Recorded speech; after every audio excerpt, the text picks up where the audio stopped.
Good evening, Mark. Can you hear me? Good Can you evening. hear me, London? Yes, I can, Amsterdam. This is Amsterdam it's a pleasure calling. to hear you. Yes, I can, Amsterdam. I said this is... Well, I mean, wonderfully, this is, our first foray into some sort of technological, futuristic thing that probably Judith Hand could not have even envisaged at the time. In her wildest dreams, no. Recording a podcast over Zoom. So hopefully it comes out all right. We might be suffering from difficult second episode syndrome here, but I think we've got a cracking episode that contrasts very well with the previous one. This is like actual proper television. Yeah. Yes, I mean, the first one was a lecture, and this is genuine television. I think you rightly pointed out to me when you sent me the link. TV's changed a lot in 6 years. Good grief, yeah.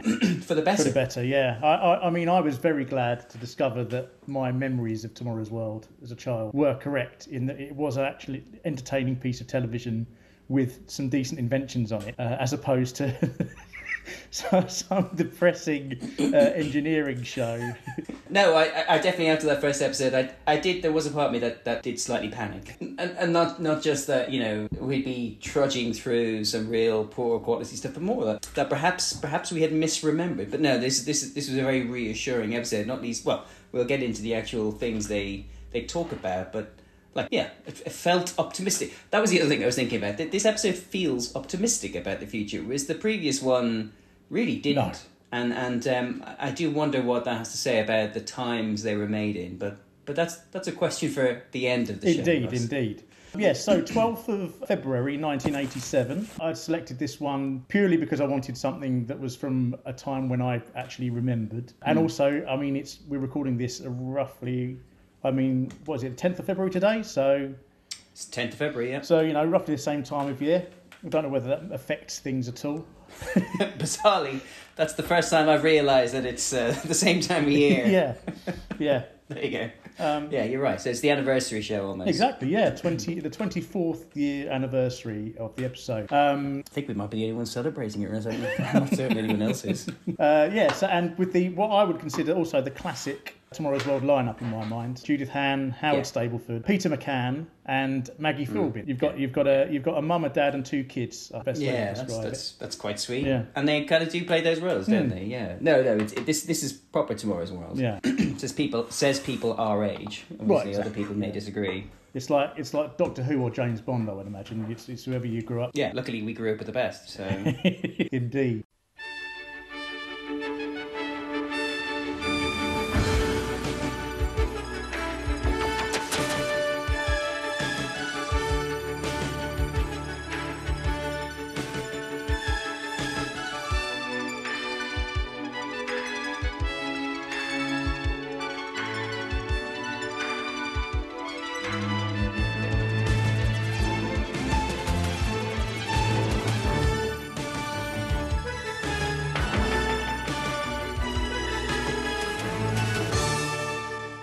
Okay, Mark. So, I mean, compared to the previous one, it like everything in this episode, completely night and day.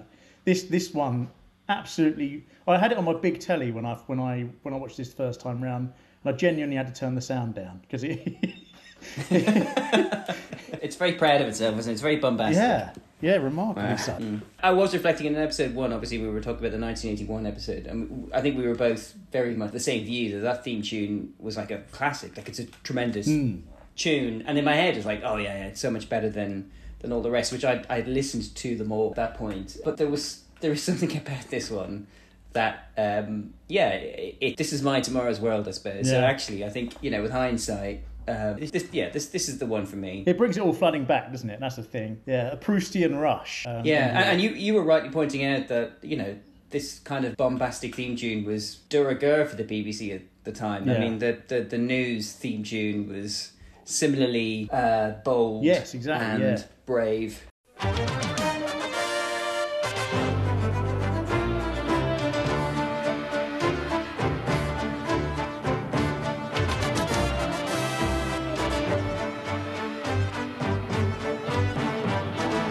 The 6 o'clock news from the BBC with Sue Lawley and Nicholas Witchell. Thing is that the music is only half, because obviously the actual visuals are what are striking, and again, Yeah. brilliant for an audio podcast. But what's fascinating is what they choose to use as indicators of what the future might be, or I don't know. I can't even quite explain what it is I think they're trying to do. I'd say 20% of the visuals, or 20% of the time that the credits are on, is made up of Charlie Chaplin putting a horseshoe in a boxing glove. Now, you rightly pointed out that there's a kind of a wave effect, and then Charlie Chaplin becomes colorized. Yeah. But you did also rightly point out that it's appalling. Yeah. Like, it's really, really awful. His face It is doesn't bright look like... magenta. Yeah, yeah, absolutely. And it fascinated me that was something that they thought was... I don't know. Let me put it this way. I think it's rather lazy. The other main bulk of the opening credits, to my mind, are what I think you are supposed to believe is some kind of CGI head, and it kind of rotates on an axis, and kind of his mouth kind of opens and closes in a kind of sarcastic way, which would be very impressive if it was CGI. He's got little bricks on him as well. Yeah. But it's not. It is clearly, maybe to our jaded eyes, our jaded 21st century eyes, it is very clearly a man in makeup, which again, I don't believe is the future or tomorrow's world. I think it's very much of the time. Yes, yeah. Do you not think that maybe it's not meant to be computer animation at all? It's just meant to be a sentient man made of bricks. I mean, that'd be a pretty impressive futuristic invention, wouldn't it? Yeah, I suppose. I hadn't. We're just used to Russ, things being CGI now, and just assume that that's what it's meant to represent. But I mean, we weren't thinking. In the 80s, they might have just been well into the concept of living brick men. I don't know, but hadn't Max Headroom been on TV at this point? Oh yeah, that's a good point. Yeah. Yeah, it's just like, no, I think they're trying to pull the wool over our eyes. But obviously, they were trying to do, but obviously they had no capability of doing that level of rendering, so they just fudged it. And I just wonder who is that man? What did he think he was doing? How did he report back to his friends and family that his day at work went? But having said all that, I mean, it is a pretty good introduction to what is a hugely improved TV program. Yes, well, it's very bright. Everything is either sky blue or white, pretty much. That's the running design theme throughout everything. Yes. There's a lot of blue and grey. Would you like to know anything about the people that made the theme tune? Yeah, go for it. Well, it was composed by Joe Campbell and Paul Hart. They formed a company called Joe and Co. specifically for doing TV themes and music for commercials. And I'll tell you what, a pretty impressive CV it is as well. In regard to TV themes, there's quite a long history, but notable ones I noticed that we would be interested in: Live and Kicking, Famous Five, Waking the Dead, and The Big Breakfast. Ooh.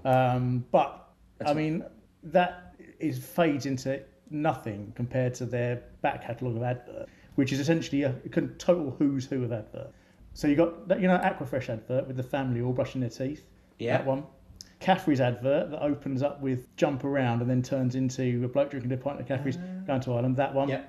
2 Carling Black Label adverts. The Hamlet photo booth advert. Wow. That should surely go to. I mean, is it Bark?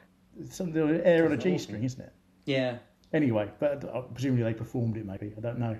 The Kit Kat skating pandas. Oh wow. And I think the photographer one, yeah. Most interestingly, do you remember the Hula Hoops advert with Cab Calloway in it, which was like a cartoon of a girl, and it was like an old-fashioned cartoon, and she was hula hooping with hula hoops, and then Cab Calloway was in the sun going hardy like that. Yeah. And that was quite, actually, if you watch it now, quite racist, because it had like very sort of old-fashioned depictions of tribesmen either side of her dancing, right? Oh God, no, I don't remember. Yeah, that. like proper sort of like bone through the nose type stuff. Oh, hush. But then they also did the music to the Kia Ora advert, the famous one. Oh no, I'll Be Your Dog, which is 2 oranges for Rose. Which is also a racist cartoon as well. Yes, that is. So that is. How they managed to corner the market in racist cartoon snack food adverts. I don't know, but I mean, it certainly made a big impression on us as children. I'd have thought. Well, it's an achievement, isn't it? Yeah, and the other thing is that I looked up. There's a far longer version of this tune on YouTube, obviously, and it's pretty much the same thing but longer. But notable thing I noticed underneath it was that the top-rated comment from Drake Low C said, "Had this playing at my wedding reception." So well done, Mr. and Mrs. Drake. Imagine playing the Tomorrow's World theme tune at your wedding reception. Do you think he just had it on repeat, or do you think he mixed it in with other things? I don't know. Was it the first dance? I don't know. No, Kiora for the first dance for us. So we're saying that, although technically the one previously is technically a better song. Yeah, definitely. This one has the most effect on us. Do you agree? Yeah, personally. Yeah, entirely subjectively, yeah. This is the one that... I think if you were to play this one and episode, the theme tune from 1981, to anyone else who wasn't our age, they wouldn't see what we're talking about. But this strikes quick at my heart. Computer games always seem to be the same. You get these bizarre creatures whizzing about the screen, which always seem to defeat me. But if you're bored with losing in 2 dimensions, you can now be annihilated in 3. Because for the first time, you can play computer games with a robot, Rob. Robot-operated buddy, would you believe? Now, he's got absolutely no wire connections to the television or to me. He receives instructions via the television screen, and at the moment, that's being controlled by me. Now, these commands are sent to him in the form of a flashing green code. Now, that moves him. Let's move him right again. Let's move him down. And left. Now, the flashes are received by photosensors in his eyes and then relayed down to the microprocessor brain, which interprets them and operates the motors. Let's go right again. So what's the point of it all? Whisper quiet technology. Whisper quiet technology, indeed. Yeah. Oh, imagine buying one of those. Yeah, I agree with Judith, though. I mean, the blips and the bloops, fair enough. But the sound of someone powering up a pneumatic drill every time that thing moves, good grief. Do you know, I remember this. I remember Rob, this robot, being available and something you could buy as an accessory for the NES. And I think I really wanted one. Yeah. And I don't know what... I think I wanted one just because... I wanted a NES, probably, but I didn't get one. I didn't get anything really until I had I got a Game Boy, and then I got a SNES, which is much better. But, God, I really wanted one of those robots. But I would imagine, is that because you never actually saw it doing that?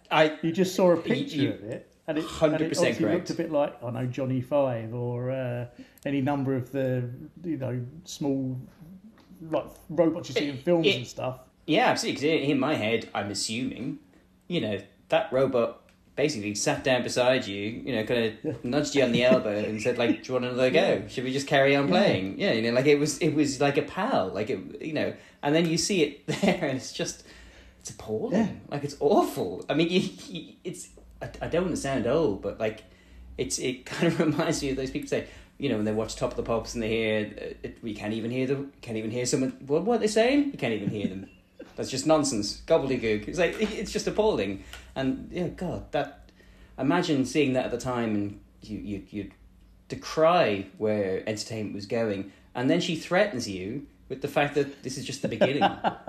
Cyberdyne are producing these en masse.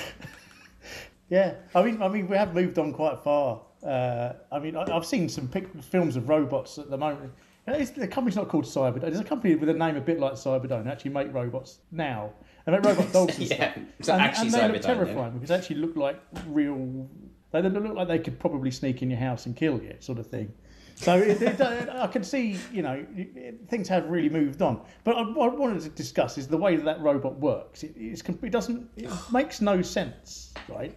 No. Because there's a game, and then the game tells the robot via flashes on the screen, tells the robot which button to press, which immediately is not how a game is played. That's the wrong way round. And then the robot presses a button, which then affects the game. But then in order to press the buttons, the robot spins gyroscopes. Why is it doing that? Why doesn't it just press the buttons? What's the gyroscope? So that Because presumably they're the things that make the most gyroscopes- noise, is the spinning gyroscopes. Well, I was say without gyroscopes, there's not enough noise for you to know he's there. It just feels like they've had an... I mean, what if you lose him? You know, thank God. You know, thank God you have the gyroscopes. Oh, there he is. I found him, Mum. like an extra moving... Maybe, just an extra moving part to make it seem more exciting. I don't know.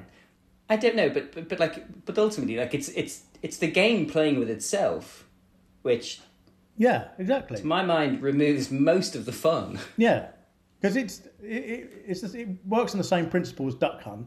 Because Yes. in the flashes on the TV screen, which for many years I never understood how Duck Hunt worked, and then I looked it up, and it's to do with the flashes on the TV screen that are somehow picked up by a light sensor, which in Duck Hunt works because your pressing of the trigger makes the screen flash, and then the NES works out where you've fired the gun, which that makes sense. But in this case, no, it doesn't make it.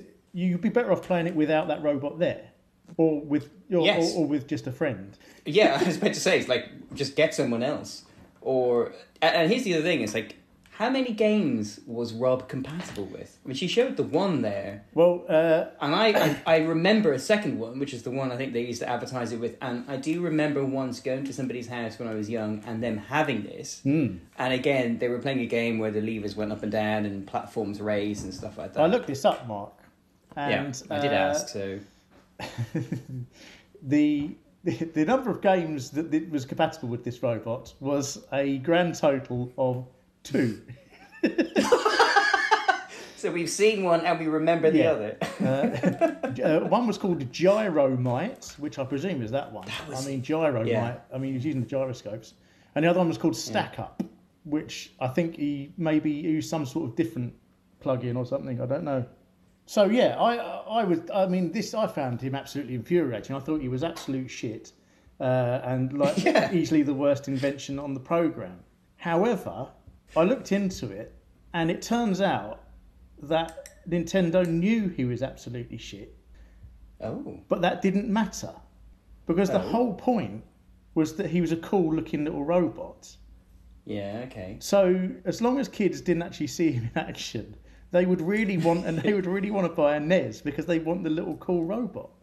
Mm-hmm. And it's actually regarded as like this incredible masterstroke by Nintendo because computer games crashed in 1983 with Atari crashing and all that. The Atari thing, yeah. And then Nintendo had to try and think of a way of getting more people to buy computer games. So they came up with this robot, this cheapo, rubbishy thing, didn't really work very well, and then just made him look really cool. And it completely succeeded. Everyone bought a NES because of it. Well, they made him look quite cool, not really cool. Well, really cool to us 7-year-olds. Yeah, it's true. Yeah. Yeah. So everyone went out and bought the NES. And it's regarded in computer circles as like a marketing masterstroke. Fair enough. And also the other noticeable thing, this episode is from February 1987. That robot was released in Japan and America in 1985. Oh wow! So it's already 2 years old. 2 years. Yeah. It was only released in Europe in September '86. So I'm wondering, and it had a very short lifespan because obviously once everybody saw it in action or played with it, they all thought this is rubbish. I'd rather get back to playing Mario or whatever. So it had a very short lifespan as a product, and it only had 2 games.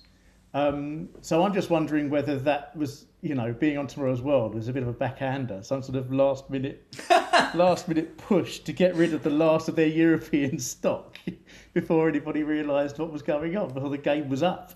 That's true. I suppose it is post-Christmas. You would have expected it to be a sellout before if it came out in September. But it's also, it's interesting, isn't it, that you would have thought, this just is a reminder that, we're talking about a time before the internet. We're talking about a time when Who Shot JR, the way they brought, the way they kept the secret was they flew the canisters of, the broadcast footage over to the BBC, there's a big to-do. But the point is, it had already been shown in America, but the news didn't make it over here. Or, there was no way of finding out what was happening. Movies that came out in the summer in the States would come out here at Christmas or even a year later. So it's just fascinating that, 2 years after it was released in the States, the fact that it was absolute nonsense, the fact that only 2 games had been made for it, apparently had not crossed the Atlantic. No. Yeah. Or if it had, then that might support your theory that Han was on the take. A backhander. Exactly, yes. Yes, of course. Okay, well, jot that down in your observation book and we'll see if this becomes a Running trend. thing of Han promoting Yeah. dubious goods. Well, I don't know what the Tomorrow's World equivalent to payola is, but we're going to find out. She's actually like Del Boy in reality. She's flogging the stuff in the car park out of a suitcase. Well, it's interesting because at times they do hide brands on Tomorrow's World, but at times they don't. And we'll spot that later. I mean, on. it was clearly a NES because the controller is unmistakable. Oh, yeah. But they never mentioned it was Nintendo at all. Right? Yeah. No, not at all. They don't mention Nintendo at all, or any kind of brand name or anything like that. They don't even mention it's from Japan. It's just So either they assume you know what it is, or they're just not saying. Even to this day, I still don't think I would want it. I mean, even with the super duper robots they have now, I still wouldn't want to play a computer game against a robot. There is no reason to have a physical form of the computer next to you, is there? No, because you're playing against the computer anyway. That's 95% of playing a game is you're playing against the game. Yeah. I have no idea why they thought it was a good thing, except that, as you rightly point out, apparently they simply didn't.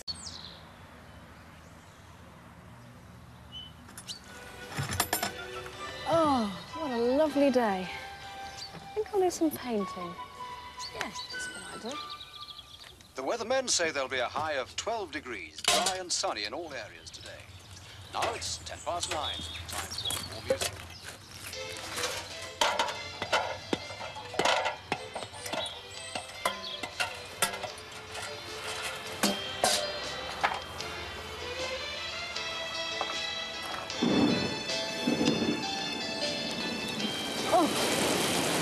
Oh, this is hopeless. Can't paint in the rain.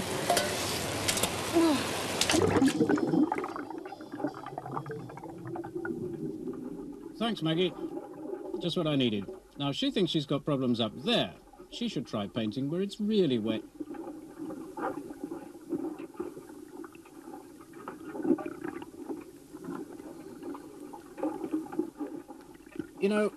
By rights, this should be impossible. But here is the first paint ever that you can actually brush on underwater. Well, Mark, I mean, I don't know who won the Oscars in 1987 off the top of my head, but that is Kubrickian, isn't it? Oh, it was. Yeah, we're treated to a supposed double header of 2 presenters in one VT, which is extremely unusual for Tomorrow's World. And it starts off with Maggie wanting to paint the house, and that's a complete red herring. It's got nothing to do with that. It's all about She leans out a window, doesn't she? She opens this window on the first floor of this mock Tudor mansion that she's living in. She's living the countryside dream with her thick wool jumper and her kind of gilet and her puffy hair, and she's going to paint the house. What on a glorious day, who wouldn't? Exactly, yeah. But then, unbeknownst to her, a freak shower breaks out. Starts to drench her from presumably a man standing on a stepladder next to her with a hose, because quite probably it's still clearly bright sunny day. So she drops her paintbrush in the bath. Did she drop her paintbrush in the bath, or she throws it into the bath? Yeah, tosses it in. And then we get what is it known as a match cut? I believe it's a match cut. Yes. Like when the monkey throws the bone in the air at the beginning of 2001. But I think actually done better than 2001. This pretty much perfectly matches the brush hitting the water, and then suddenly we're met by a scuba diver who, purporting to be fellow presenter Peter McCann. There's no evidence that it is him, though, is there? It's not until him. He starts speaking. I'm saying it. It's not him. He starts speaking, though, very clearly for someone in scuba gear. Yeah, almost like it was recorded in a sound booth rather than underwater. With the voice of Peter McCann, where he explains how this in first person, how this this manky sort of stodgy goo. That he's got. Mustard, Russ, mustard. Yeah, this mustard-looking stuff can be used to very badly paint the underside of boats. And obviously the idea is that normally you can't use paint underwater because it will float away, dissolve or whatever. It's a madman's dream. What do you want about? Of course not. This stuff will. Now, before we get onto the subject of the paint itself, like there's something going on with this, isn't there? Like there's two presenters. McCann is sort of doing that voiceover thing, but then they do a very clever thing with the match cut and the bar. At the end of the sequence, it turns out that McCann was a little model man all along. And he is in the bath. He's in the bath, and then she finds the model boat with the paint on it. It's like it's the most sort of cinematic sort of story of the whole programme. Has a beginning, middle and end. It's quite humorous. Very entertaining. It's my favourite one of the programme. But it does seem like they've created it to cover up something going badly wrong with the demonstration of the actual thing. Do you not think? No, I don't. I'll tell you why. It's because, I agree. This whole segment is a little joy. It's just a fun little bit. But as you rightly pointed out, I think we both only saw it this time round, third time watching. We only saw it this time round, is that the scuba diver, who is clearly not McCann, is, we know he is a toy in the bath because we see behind him a giant plug yanked, like, and Maggie Philbin obviously is emptying the bathtub that he's in. Oh, yes. Yeah, so that doesn't magically appear. That's a good point. That was planned. It's just like, no. The whole thing, somebody had a fever dream, wrote this out on a production schedule, and they just stuck to it. Yeah. I think they knew it was nonsense, but they decided they were going to have fun with it. Yeah, no, the giant plug, that completely blows my theory out of the water, doesn't it? Yeah. And again, that only adds to the kind of the fun of it, but it has... They spend so much time with the setup, and I suppose you can call it a punchline, but with the setup of the punchline, they have so much time and effort that really they don't talk about... Well, they talk about the actual purpose of the paint and in about 4 or 5 seconds. Yeah. They don't tell us what it's made of. Because, no. They don't tell us why it's yellow. No. They don't tell us who uses it. They tell they kind of mention some purpose for it, but... Again, it's incredibly unconvincing, and ultimately it is still easier to lift a boat out of the water and repaint it than it is to paint it underwater, especially if you don't want it yellow. Well, this is the thing. This I think, is the paint obviously has a use, but it is not for painting things that you can lift out of the water. No. It would be for painting things that you can't lift out of the water, that you're forced to paint underwater. Then you think, well, that is a necessary thing that you need. But presumably it was decided that that's just not interesting enough, having a man in a scuba suit painting a pipe or I don't know, the leg of a... Well, no, and here's the thing. Again, people might accuse us of thinking too much about this, but the whole pretense is that she's painting a house, which is ultimately for aesthetic and visual reasons. Yeah. You don't paint to repair something, you paint to make it, maybe it's chips, maybe you just want to change. But clearly, if you're painting something underwater that's in a static location that's difficult to remove, like a pipe, you're not painting it because you want it to fit in with the neighbours. And you're not painting it because you've had a change in mood. No.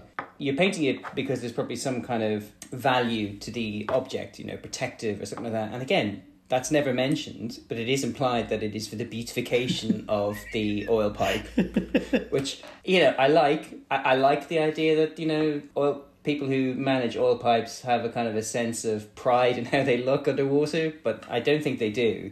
So it feels like a bit that they had planned and they were desperately looking for anything. And then they realise, mustard looks okay on camera, so let's just go with that. Yeah, or because it's used for, I don't know, something that needs to be bright in the sea, but so that things can avoid it or whatever. Paint is only produced in mustard yellow because that's a bright colour for the sea. And if it has some kind of military use, fine, just tell us. Yeah, that's okay. Then we'll stop asking questions. And obviously, I tried looking this up. Underwater paint. Most of the Google results are for how to paint underwater, as in paint pictures of fish and seaweed and limpets. And right. Okay. Yeah. underwater scenes. But yeah, I mean, as we've discussed, there is obviously it's available, but it's only used for industrial applications. No one's painting their boat with it. Some people suggest that you could use it to fix marks in your swimming pool, but even then you can drain a swimming pool. So that's what anybody who owns a swimming pool would do, rather than. I assume you're supposed to drain your swimming pool at regular intervals anyway. You would think so, wouldn't you? Certainly before it gets that colour yellow. Yeah. Yep. And it's normally made of some sort of epoxy resin type stuff. Those are the only things I could find out about that. So I would say that one of the least exciting products or inventions that we've seen on the programme has the best film attached to it. Big sell for a small ticket item. Yeah. So I guess that's good TV making, really, isn't it? Yeah. No. Absolutely. Better TV making is not including it at all. But if you are going to include it, then have some fun with it, because you're not going to have fun with just the product. No. Whereas, in 1981, they would have had a 6-7 minute demonstration. They would have had a large fish tank in the studio. Absolutely. Someone dressed in a lab coat, and they would have just reached in the fish tank and painted. No, not a lab coat, a blue coat, because you can't pretend that you're a scientist. Yeah. And then they would have just painted like a brick or something in the fish tank. Correct, yeah. Well, I'm glad to say Peter's been successfully recovered. Now, does this strike a nerve? It's estimated that up to 1 in 5 of us are too frightened to visit the dentist at all. And if you're one of them, you're what's called dentophobic. Well, now there is a ray of hope for dentophobes, and this is it. This machine will actually dissolve tooth decay rather than having to drill it away. Sounds a simple idea, but in fact the system was a chance discovery by 2 American dental scientists of a solution which will dissolve decay without damaging healthy teeth or tissue. And it all revolves around these 2 bottles. This solution contains sodium hypochlorite, and this one contains a special activator. Mix them together and they remain active for 1 hour. And the effective tooth is applied, treated with this applicator here. Well, it tastes just a little bit salty, but it is, of course, safe to swallow. But how can this chemical solution dissolve away tooth decay and yet have no harmful effects? Well, let's have a look at a model of a molar. Who was that dashing young man, Russ? Howard Stableford. I don't know whether he was ever regarded as a housewife's favourite, but he has all of the markings of a housewife's favourite to me. He's got a sort of Michael Ball type thing about him. Fabulous hair. Yes, yeah. Do you want to? So yes, the first section we've had presented by Howard Stableford. My second favourite after Han of the Tomorrow's World presenters in the pantheon of the greats. Do you want to know anything about Howard Stableford? No. Oh, go on. No, go on then. Born the 21st of April 1959 in Preston, Lancashire. I think he's got a noticeable northern accent as well, which I think is... He does, yeah. Unusual. Hasn't been beaten out of him by Lord Reith. No. Grammar school boy, then went on to study geography at Durham University. Started off on BBC Local Radio, as so many people do. Moved on to children's TV, presented Beat the Teacher, which I don't remember. I don't remember either. I'm aware of it, but I never watched it. Sounds like it would be more fun than it actually would be. Did a stint on Newsround in 1984, and then joined Tomorrow's World in 1985 and stayed until 1997. So a very long-running presenter. Then, upon leaving Tomorrow's World, and this is interesting, as happens with Tomorrow's World people, they tend to wander off from presenting TV and go into different things. He started selling BBC programmes around the former Soviet Union. He was the first Western businessman to start doing that, apparently, according to his website. And then I found this interview in the Metro, and the question is, what happened to your Russian TV venture? And his reply is, we were selling BBC programmes to stations out there, but the mafia in Moscow were getting a real grip. We were approached by an unsavoury group that had quite openly murdered a high-ranking politician in Moscow and thought it best to cut our losses and get out as soon as possible. Howard Stableford now lives in Colorado Springs, Colorado. So I don't know whether there's any connection between... Do you think he's gone on the run to Colorado? Well, he's done a bad job of keeping the location secret. But, I mean, if if you're on the run from the Russian mafia, you're probably much safer in what is the geographical centre of the United States than you are in London, aren't you? Going by, you know, Londistan, historical. That's true. Yeah. Thank God he didn't move to Salisbury. Yeah. So now he works at the Centre for Creative Leadership as a leadership solutions facilitator, which I think means he's like a trainer. Yeah. And he's the stadium announcer of the Major League Rugby team, the Colorado Raptors. Wow, that's cool. And there's a few YouTube videos of him like interviewing rugby players and stuff over there. That's tremendous. Well done, Howard. Yeah, got married for the second time in 2019 to a glamorous wife called Heidi, who looks like she's probably American. And makes sense. His wedding photos are all openly available on the web, which I assume is not something he knows about or indeed desires. Tell me though, Russ, how are his teeth? I did look at his teeth. His complexion was very ruddy, I would say. So either his wedding suit, a little tight around the throat, or he likes to drink. I don't know which of the two of those it is. Oh, interesting. Well done, Howard. I'm very pleased to hear that he's happy. But he's a natural, though, isn't he? He's a complete natural at presenting. No, he is. He's brilliant. Very engaging. And he's doing it live. Yes, yeah. As he fluffs a couple of his lines, but very quickly recovers. Professional. Yes, my favourite being when he's talking about the slightly salty liquid that he's squirting in his mouth. He accidentally says it's safe to swally. Safe to swally, yeah. Which, to be fair, I never doubted from the beginning. No. So I mean, the presentation itself is probably the most. I don't know. It's the only one with a sort of lab equipment type stuff in it, isn't it? He gets a petri dish out at one point. Yes. But it's not particularly boring. He's got one of those lovely 3D body part things that I was always fascinated with as a kid, where it looks whole and then you take a piece off and then it shows you the inside. Loved those, no matter what part of the body it was. And, I mean, all we can do is compare it to the previous episode. This is a series of kind of explanatory segments in a row. Literally, he walks from one to the other, in which the information is built upon what you've previously learned quite quickly and quite effectively. I have no doubt I broadly understand what he was talking about. I did have a couple of observations, though, and again, this goes to the idea of tomorrow's world paella that we've just invented. But I would like you to note the fact that he has two tubes of solution, one labelled 1 and the other labelled 2 in Roman numerals. One thing it has in common with the previous episode, does not explain what those solutions are. No. And you'll remember that from, I think, was it the nuclear power plant? Not going to tell you what the solutions are, you don't need to know. No. What I found fascinating, though, was that the manufacturer of the two solutions, there was a bit of black tape over them. Because why? Because, obviously the BBC doesn't do advertising, which is fair enough. Like they were concerned that, I'm surprised he didn't say other solution manufacturers are available. But again, I'd like you to take a note of that, because Howard's going to come back later on and we're going to be very clear what company's product he's talking about. Indeed, yes. Are we talking about a backhand there? I don't know, Ross, but it's just an interesting observation. I remember thinking, why would you black out that? how much that comes down later. Maybe you used to use the known as. Absolutely. But yeah, and actually the other thing I was just dawned on me, at the end he talks about it being on the national health. And I don't think I've heard anyone refer to the national health. No, they don't anymore, do they? Why is that? No. Well, it's more a question, why did they used to? Yeah, because it's easier to say NHS. Is it to do... exactly.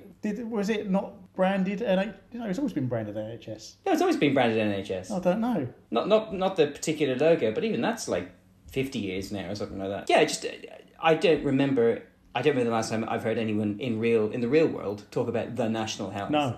When they're referring to the NHS, because everyone talks about the NHS or the National Health Service. So I thought that was interesting. Yeah. But no, it was good to see something that was explained. And I don't know if that actually is a strand of collagen. He says it is. I'm going to trust him, but it could have easily have not been. But other than that, it looked a bit like that sort of the safe to swallow salty substance that he discussing. Yeah. No, it was a good piece. I don't know whether. Is it any good? Did it work? What the hell's happened to it? I have to say, I'm never that interested in medical thing. I don't know why. No, they're always less interesting.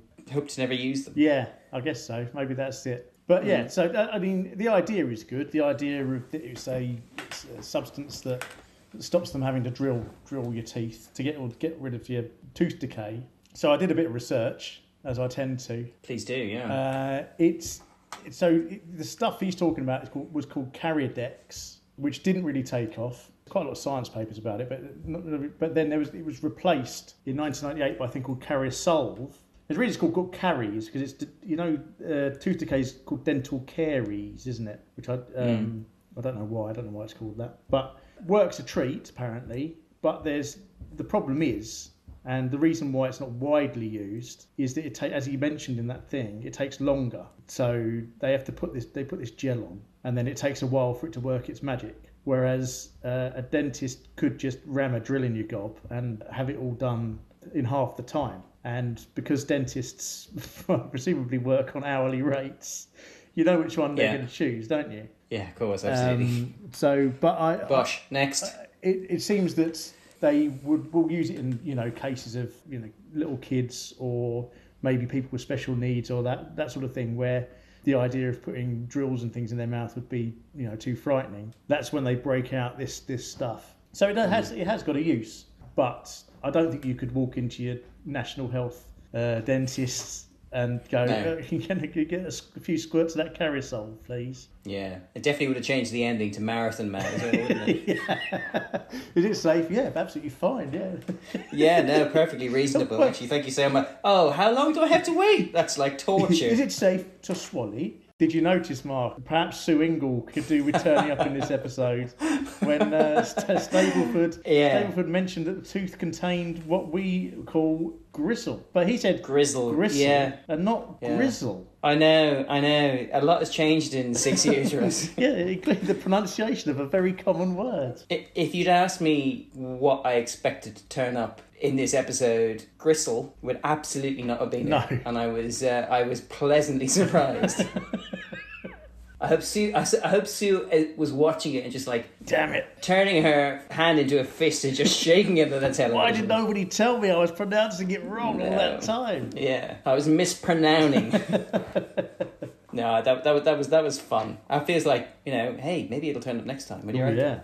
The latest award for the Nobel Prize for Physics, that pinnacle of scientific achievement, was remarkable on two accounts.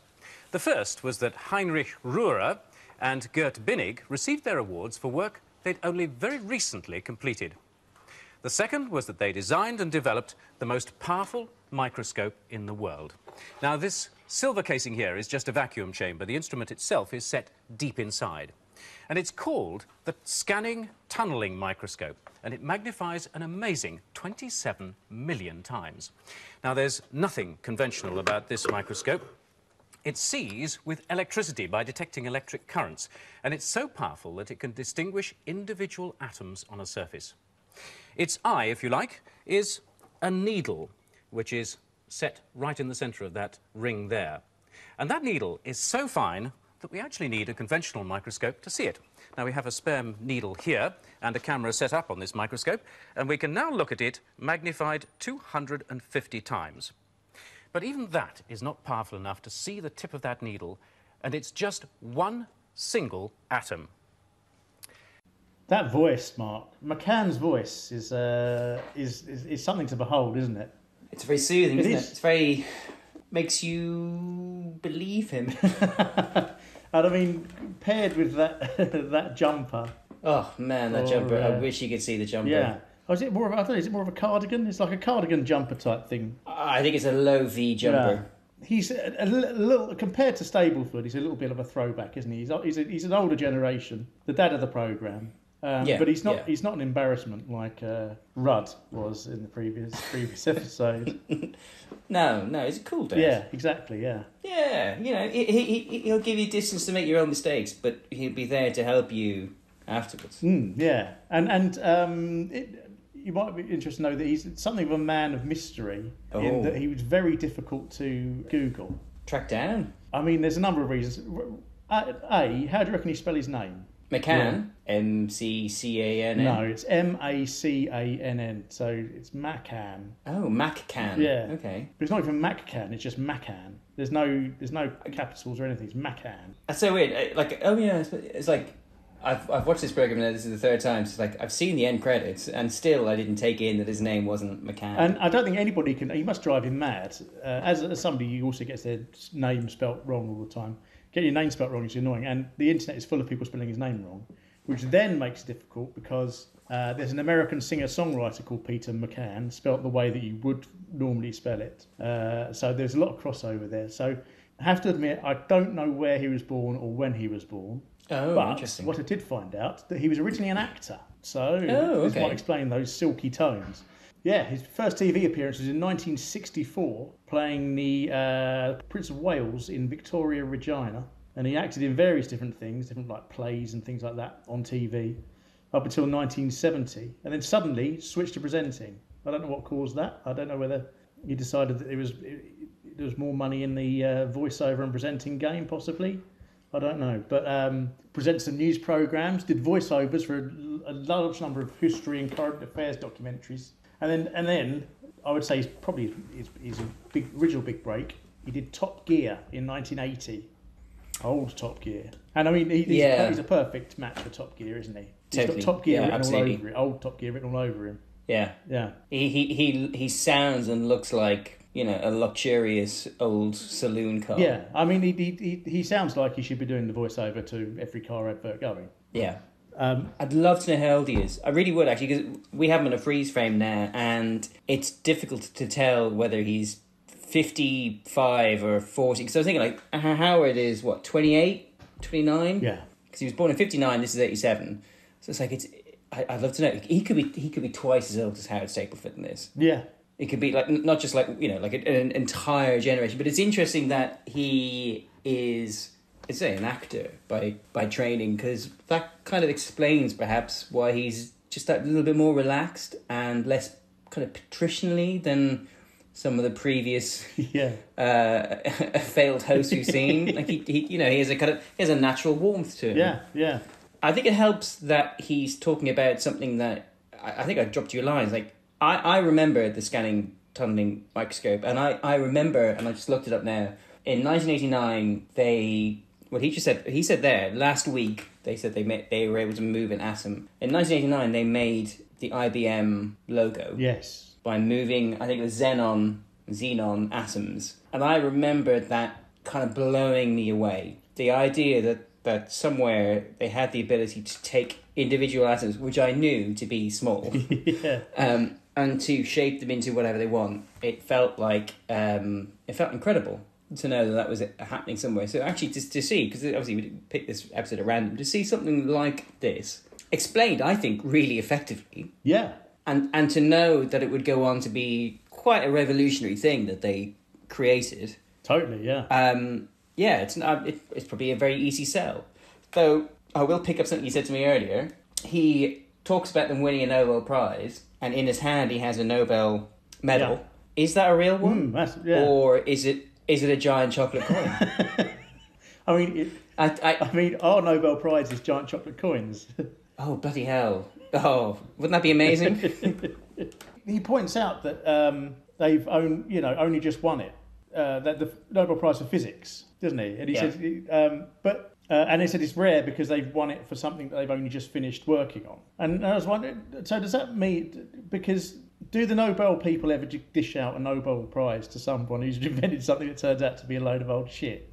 Or do you reckon they normally wait around to make sure that it definitely is worth giving an award to? And that's why, that's a demonstration of how this must have clearly been, oh wow, this is amazing, because they gave out the Nobel Prize so quickly. It's a good question. It's been a while since I was invited to be on the committee, so I just don't remember anymore. Yeah. And the idea it's got a needle in it, where the point of the needle is only one atom. How do you sharpen a needle to one atom? I don't know.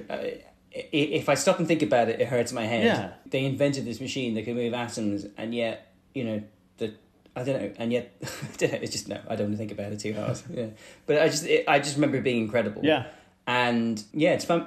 It's really interesting to see it so clearly explained I think what it does and how it works. I think they do. They must. Well, obviously they have simplified it slightly. Yeah, of course. I'll give Because them that. even looking at the Wikipedia article about this, it contains more algebraic sort of formulas than any other Wikipedia article I've ever seen. Because it tries to attempt to explain what quantum tunneling is, and it goes on for about 4 pages of Wikipedia of just formulas. So I think McCann has decided to dumb it down a bit for us by just saying quantum tunneling. It's some electricity going across a gap. But that's what tomorrow's world should be. Yeah.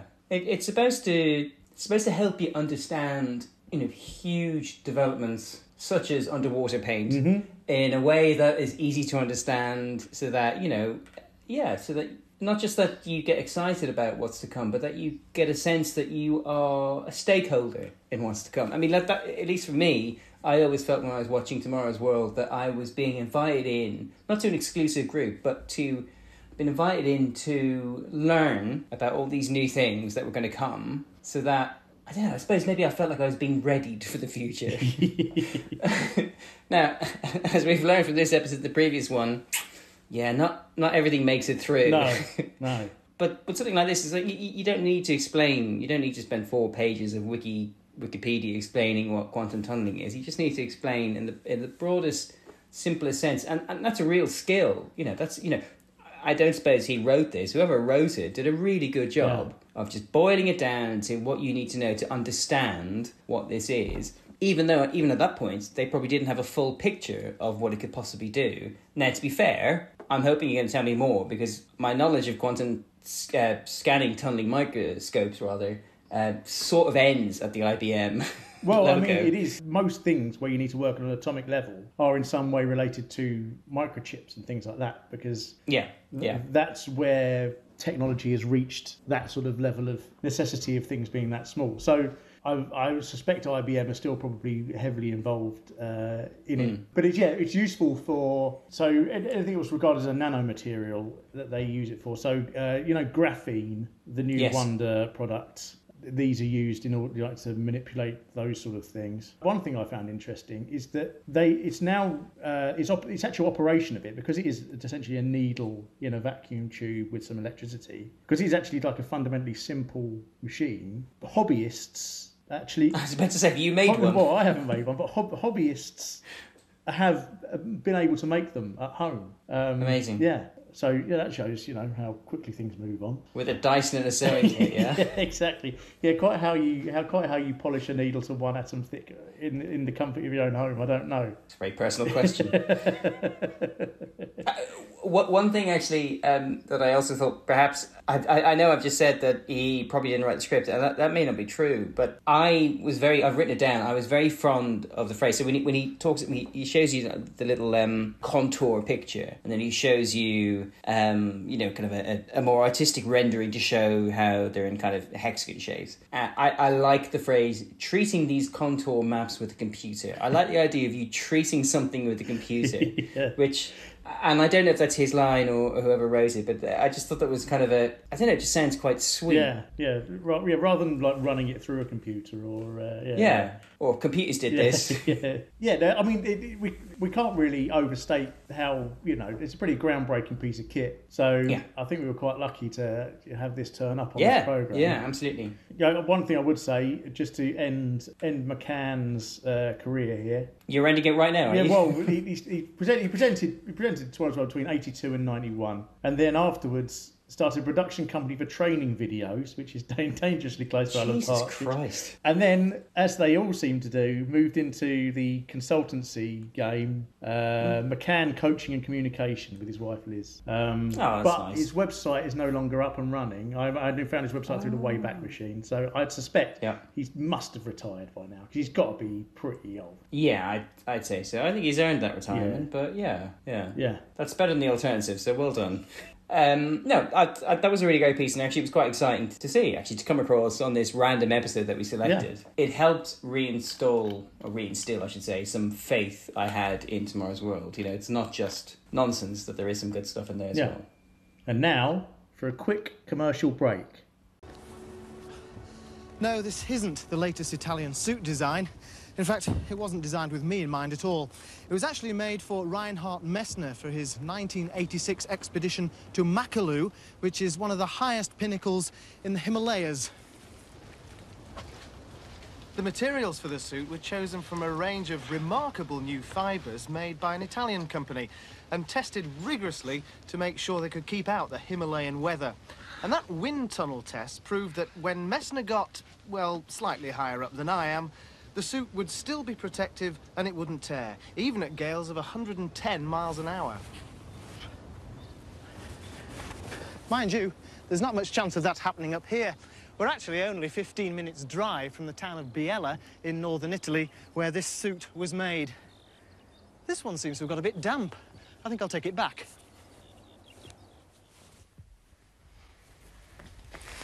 The fabric is, of course, a man-made fibre, and there are new ones coming onto the market all the time, each with their own special property. This one, for instance, is a flame retardant, and this one's a water repellent. But here's the very latest. In fact, this is so new, it still only has a code name, Fibre S. For years, people have been trying to improve man-made fibres to make them feel like cotton. And with this material, they may have succeeded, although it's actually a form of nylon. Because like cotton, it absorbs moisture. So, Russell, you might remember, I don't know, 2 hours ago, I asked you to observe the fact that two solutions that we use in the dentistry experiment, not experiment, in the dentistry section, they had the logos of the very famous company who makes dentistry solutions marked out in black tape. You may have spotted in this segment that the BBC weren't quite as officious with their black tape this time round. And I'm suggesting to you, perhaps these materials are made by Fila. Oh, I'll tell you what, I watched this a week ago, Mark. Yeah? And my wardrobe's full of Fila tracksuits now. That must be it. Amsterdam is dry Fila tracksuits, yeah. The power of subliminal advertising got me again. Oh, my God. Yeah. Clearly, the only reason they were able to make this is because they said to Fila, we will advertise your wares on BBC One. Yeah, it's remarkable how quickly their principles just slide as soon as they've decided. Yeah. Presumably, what? So Stable could have a free holiday in Italy, or I assume, and the crew, obviously, not just him. Not just him. Because we open with Fila logos. We keep cutting to close-ups of the Fila logo throughout. We do. It's almost the first thing you see is the Fila logo. That sock. He pulls on that sock with the Fila logo.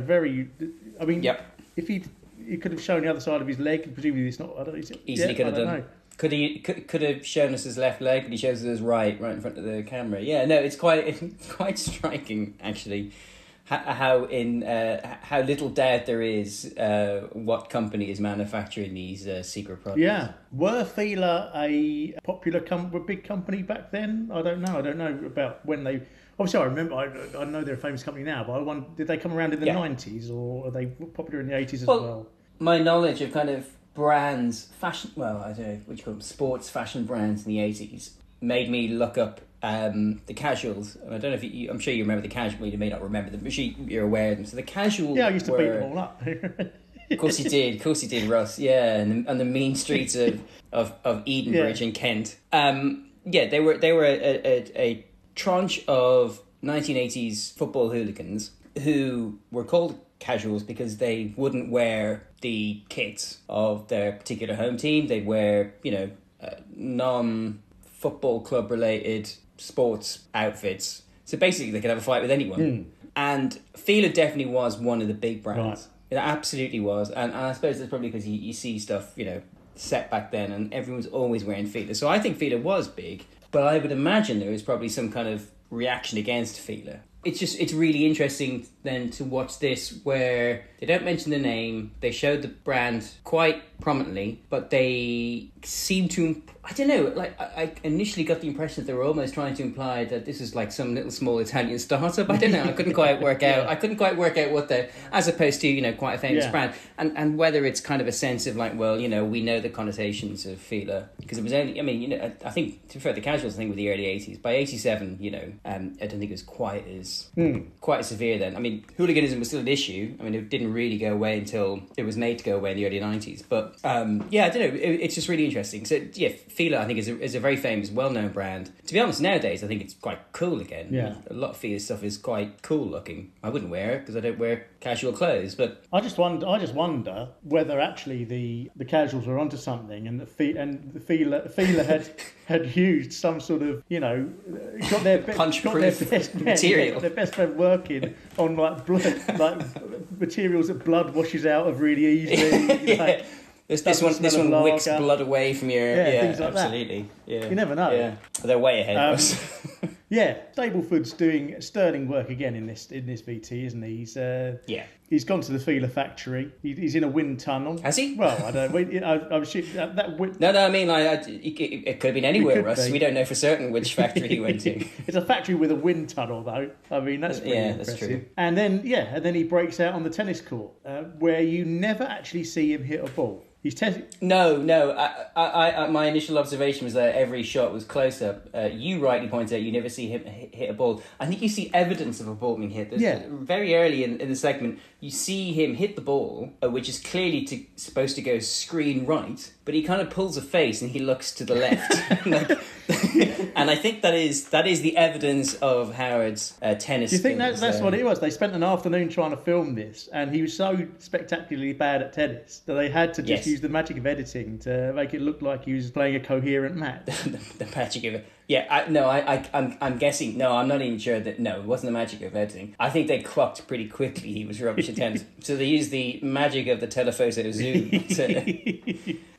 So well done, Howard. I'm sure he did. Actually, the other thing is, at no point have we talked about what the actual VT is about, which is this windproof material. Well, it's about a range of materials, isn't it? It's not. I mean, it starts off with the windproof material. Yeah, initially it is. Yeah, no, it's true. It's actually more about how Fila are making a whole range of materials. So he goes from windproof through fireproof to sweatproof, basically. So the tennis is just to demonstrate the sweatproofiness of the materials, but it's all nylon in different blends, I guess, that they're doing. So obviously, as soon as he pulls out a big handful of plastic chips, which just immediately makes me think of the insides of fish's guts, as all plastic does these days. Because there's always microbeads or whatever they're called. Exactly, yeah.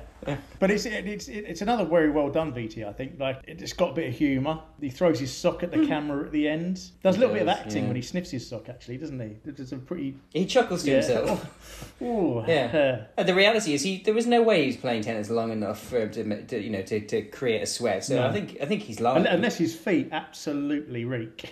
I suppose they could be fetid feet, couldn't they? Yeah.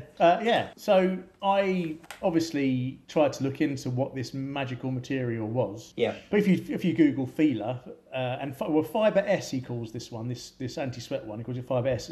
All you get is small-sized Fila clothes, but using a bit of rooting around. I think what he's talking about microfiber. A microfiber is the wonder material of our age. I don't know specifically. There you go. Yeah, you've got it there. My dressing gown is probably made of it. I mean, anything that's nice and soft is microfiber. Soft or absorbent. It does everything. It's soft, absorbent, water repellent, tough wearing, easy to clean. It's like a miracle product. The only problem is, as we've now discovered, is that all those microfibers go into the ocean and all the fish gobble them up. And the fact that I found out, which I really want to double check because it was on Wikipedia, so it must be true. Apparently microfibers account for 85% of all the man-made debris found on shorelines worldwide. Really? That's what it said on Wikipedia. Wow, okay. Well, that's quite a claim. So it's one of those situations where someone's come up with a product which is so good and has so many uses and it turns out to be bad. Why can't they ever invent something that's really good that doesn't have any bad things about it? That'll be the real future. That's tomorrow's world. Yeah. No, it's interesting. It's interesting from a kind of I'd love to know how that segment got made. What were the negotiations? Because ostensibly it's about this guy who's climbing a Himalayan mountain. Yeah, called, hang on, what's it called? Makalu. Have you ever heard of Makalu? Makalu, which I'd never heard of. No, never heard of it before or since. And the outfit, I think, I noted down here, it looks like Michelin Man's poorer, dodgier cousin. With a Pussy Riot mask on as well. Yeah, absolutely. Yeah, it's not a great look. So how they spun that out into an entire segment, I don't know. Yeah. I think the free holiday to Italy must have been what swung it. Yeah, definitely another one for the backhanders. Yeah. Yeah, well, literally, with the tennis involved. Well, no, because does he do a backhander at any time? I don't think he does. No, yeah, too busy taking backhanders to do any backhanders. To deliver them, yeah. I'm not saying anything. Now look at this. How's about this then? No pins involved here. They're just sticking to the plastic. However, you may find there's absolutely nothing startling about that. After all, any piece of plastic can be made to attract paper simply by rubbing it or just touching it with a slightly different type of plastic. In fact, if I just press the top of this pen against this sheet, that should be enough to give it a negative charge. And we'll just see how successful I've been if I just sprinkle on a little bit of powder. There we go. Dust it off. There, how's about that? But the thing about this message is that it's not going to last very long. That charge will only be there for a few minutes, maybe it'll last an hour. After that, all those particles are going to drop off. And that's because the negative charge is only on the surface of the plastic. It is possible, however, to give some materials a much more permanent charge by actually altering the arrangement of molecules. And that's the idea behind this new electrostatic notice board. In fact, the guy who's invented it reckons that this will retain its negative charge for years, even decades. Interesting. Very interesting.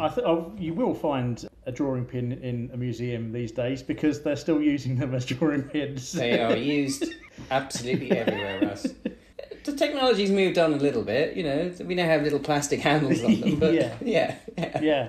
No, absolutely. I think, having watched this now again, oh God, this, with the exception of the fabulous model, which I'm sure we'll discuss a bit shortly, this does feel a bit like filler. I don't find this bit exciting. No. And I don't find it interesting. Partly because I suppose I know that this technology really hasn't joined us in the future, because it turns out it is just much easier pinning paper to a cork board than it is kind of developing this static technology. Bless Maggie though, she gives it her all. I have a huge amount of Maggie information, and I think I will actually save it for another episode because. Oh, I'm glad you said that. I agree. I'll say this though, she brilliantly, assuming this whole episode is filmed live, except for obviously the VTs are added in. When Howard throws his sock at the camera, she instantly live on TV reacts. Bang, absolutely cued into perfection. It's extraordinary. Yeah, absolutely. Well played, Maggie. Best bit of the segment. Well, I will leave the secrets of Maggie Philbin OBE until the next time we meet her. Ooh, spoiler. In another episode.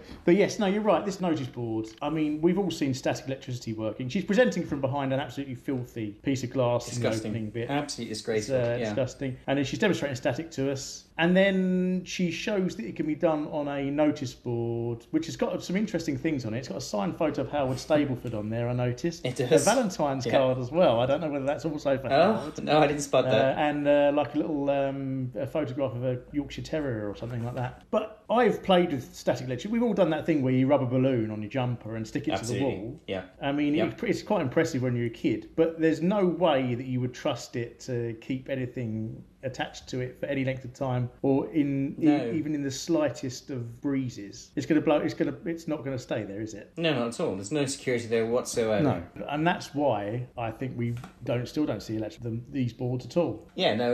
Electrostatic notice boards are suitable only for hermetically sealed rooms, Ross. I mean, There is one available. Oh, it's called the Just Stick, but notably, the ones you can buy are battery operated. So, interesting. Obviously, you need to max up the power in them to get them to create enough electricity for things to stick to them. So the batteries are going to run out and everything's going to fall off of it. So you might as well get drawing pins. At least you'd be very clear when the batteries run out.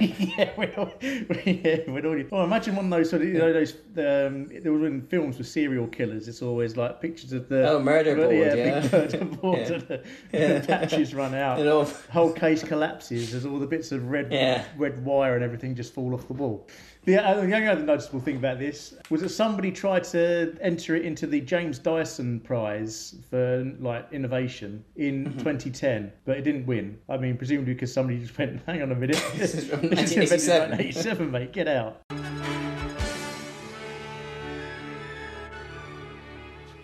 You probably remember the Austrian wine scandal 18 months ago, when thousands of bottles had to be withdrawn because they'd been sweetened with diethylene glycol, more commonly used as antifreeze. But with obvious logic, an Austrian company has suggested that since the wine contains antifreeze, why not use it as antifreeze? This week, they put the idea to the test on an icebound airport. Thousands of gallons of the contaminated wine, mixed with salts to make it even more effective, were sprayed onto the runway. A quick fire round, if you will. They're just rounding up the week's news or the month's news or whatever it is in short blasts. The first of which is related to the Austrian wine scandal, of which I was unaware until I saw this. I wasn't a wine drinker in 1987, so... No. I actually only learned about this in the last year, actually, because I think I came across a YouTube video and I was thinking, what the hell is this about? And it is really genuinely interesting. And actually, I don't know, I mean, I'm sure it was big news when it happened, but it wouldn't have impacted the UK because it really was specifically to do with the taste of wine drinkers in Austria and Germany, where they like a sweeter wine. Yeah. And it turns out that Austrian wine manufacturers were cutting their wine with antifreeze. Yes. Because it made it sweeter and more full-bodied. And as a result, Germans were going, this wine is... we can't make this wine. This wine is absolutely... This is magic. Delicious. And then it turned... Yes, and then in a way that, kind of reminds me of the credit crunch crisis and, toxic assets, that Austrian wine was then being blended with German wine. So it just began to permeate out, all these toxic assets were disappearing into, was it credit default swaps or whatever, it just kind of were spread out in Germany, and I think, obviously the Germans eventually cottoned onto it, but it's absolutely, people died, I think, and actually a load of people went to prison as well. Like it really was a huge scandal. Yeah. Which I don't think gets the kind of reporting now that, I mean, it's actually quite gobsmacking when I looked into it. And I can't believe I didn't know about it. We remember Chernobyl, Russ. This was very much Austria's Chernobyl. Very much Austria's Chernobyl, Yeah, 27 million litres of wine had to be destroyed, apparently. That's a lot of wine, isn't it? It's a lot of wine. It is. Although, I mean, I was apparently, the majority of it, you could have got away with drinking it. Because, as you said, it was mostly sort of dissipated into the system. And in order to kill yourself... with one of these blended wines, you would have to drink about 25 litres of it in one go. Yeah, but there were people closer to the beginning of who were impacted. And actually, what I found fascinating is, and correct me if I'm wrong, was that they had to cut more and more antifreeze in with the wine as people's palates began to that's the impression I got. Was basically delicious. It was so successful. Let's put more in. I mean, it makes me want to taste antifreeze now. I know. I totally agree. Yeah. But I haven't got a German palate, so I'll probably just pass. Did this happen? Did they take up this Austrian man's offer of spraying it all over runways in order to defrost it? Because he is right, the chemical is used to defrost runways, so it would make sense. But it turns out that no, it wasn't. No, I not for 1 second did I believe it was. I mean, the idea of spraying wine all over runways... What a nonsense. As I said to you before, it sounds like just a way of disguising pilots being drunk. No, officer, I just breathed in when I was on the runway. But no, actually what they did with it was they poured it into the ovens of a cement plant to use it as a cooling agent instead of water. But I just imagine the smell of the place after that. After 27 million gallons of wine have been boiled away in your cement plant. Sweet and full body. This week it was revealed that the government is to fund a major new research project aimed at developing a totally different type of computer. Instead of silicon, the new computer will be made of organic materials and will work in a similar way to the brain. A functional organic computer may be 20 years off, but it's hoped that the research will create a range of commercial spin-offs. Organic computers, Mark. Yeah. Complete bollock. Surrounded by them, Russ. I think the interesting takeaway from this I had was that the UK government were putting money into that. Yeah. I don't think they... Yeah, he looked at it. Would anybody... I mean, it's such a flight of fancy. I don't think a modern day government wouldn't even dream of putting money into that, would they? It does seem surprising. It does seem surprising that government at that time would... I don't know, maybe it doesn't. I mean, hey, we don't know who came up with the idea. It might be someone who is well connected. Yeah. But at the same time, it's like, yeah, I suppose I can imagine, Thatcher wanting Britain to be at the forefront of this brand new technology that doesn't exist. Yeah, and he's by far the most pie in the sky of any of the things in this programme. Or indeed the last episode, yeah, absolutely. No, completely. I mean, amazing if true. It's pure science fiction. Even now, they have proven that you can make a biological computer, but essentially it's like a transistor. It's just one thing. It's the same thing, but different. Thing. Yeah. It's not. Yeah, absolutely. You can't. There's no programmable biological computers even now, despite McCann saying that they're only 20 years away. Yes, which is 13 years ago. Nonsense. And I think it says everything that it's part of, this rattle through, quote unquote, this week. What was that, a minute and a half? This week has seen reports of a new development in the continuing efforts to find methods of treating diabetics which would avoid daily injections of insulin. Work has been going on for years in the hope that it will become possible to transplant insulin-producing cells from the pancreas of a healthy donor. And the peculiar properties of this stuff, its alginate made from seaweed, has given researchers new hope. Guess what, Mark? Hello, Russell. What? That doesn't exist either. Oh, you shock me. Yeah, I mean, they're always trying to find ways to help diabetics. These days, more than ever, as more people become diabetic. But that isn't one of them. Interesting, yeah, as you mentioned before, seaweed. They do try and use seaweed for a lot of things. They do. It's always the magical cure to something or another. Did you know that most of the seaweed in Chinese takeaways is actually cabbage? I'm going to say no, just so you can sound intelligent, but yes, I did know that. I was astonished when I found that out. No, I was, but to be fair, I didn't find out that long ago. Yeah, all I will say is I typed in alginate diabetic into Google to see how far this has gone along. How is Al? And they do use alginate on diabetic people, but in a completely different reason. They use it for dressings on the foot ulcers of diabetic people. Wow. So once again, foot ulcers make a appearance. Okay, I mean, that's interesting enough. I mean, it has nothing to do with what we just saw, but, Yeah. Yes, so gristle and ulcers on the foot and hoof region. I mean, next episode, what are the chances of them on our bingo card? Oh, what, gristle and foot ulcers turning up 3 episodes in a row? I don't know, Russell. Things were bleak in the past, so hi. Speaking of horrible things involving farmers... Finally, with the lambing season already underway in some parts of the country, a new idea from Scotland is coming to the rescue of orphaned lambs. Researchers have found that this stretchy, close-fitting bandage is just the thing for encouraging ewes to accept a foster lamb. The shepherd cuts out a vest, which is slipped over the ew's own lamb for a few hours soon after birth, and then the coat is transferred to the orphaned lamb, which, because it smells right, the ewe now happily accepts as her own. Tests have shown that the bandage is successful 70% of the time, so the prospects look considerably brighter for any orphaned lambs this spring. Love it when it's like a light-hearted piece, when the presenters just ever slightly chuckle in their delivery of the conclusion. Do you know what I mean? Like McCann. Yeah. Otherwise, you might, as a viewer, you might be confused. Yeah.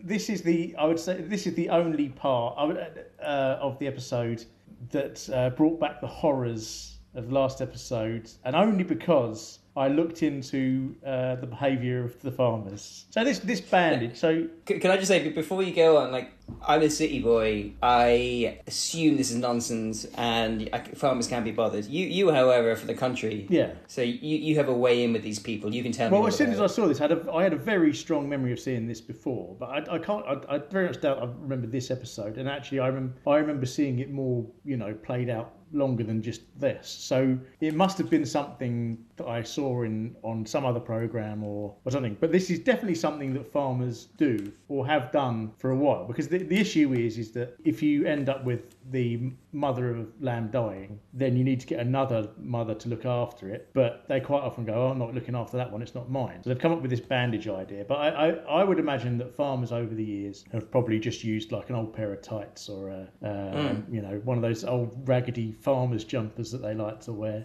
So to confirm this, I went on SheepNet, the website SheepNet, and I found quite astonishing. Where is it? Here we go. Right. So somebody on SheepNet has done a survey of the right, I'm just going to read it out. Go for it. Fostering methods. A number of different methods have been tried to foster lambs onto ewes. Broadly, these consist of variations on making the lamb smell in a way that might make it acceptable to the foster ewe, or physical restraint, or other methods of preventing the ewe from rejecting the lamb. The following methods have been suggested. Number 1. Skinning a dead lamb and placing the fleece onto the lamb to be fostered to make this lamb smell like a lamb that the ewe has already bonded to. Oh my God, that's fucked up. Number 2. Transferring the odour of the ewe's own dry lamb to the foster lamb. It puts the lotion on the skin. Using fabric coats or jackets, which is just what we watched basically. Yeah. Number 3. Wet fostering methods, where the amniotic fluids of the lambing ewe are transferred to the foster lamb. So that's basically putting the sheep's waters on the lamb. Yeah. Number 4. Various methods to mask the odour of the foster lamb with novel odours such as oil, wax, perfume, salt or other smells. Salt, that famously strong smelling substance.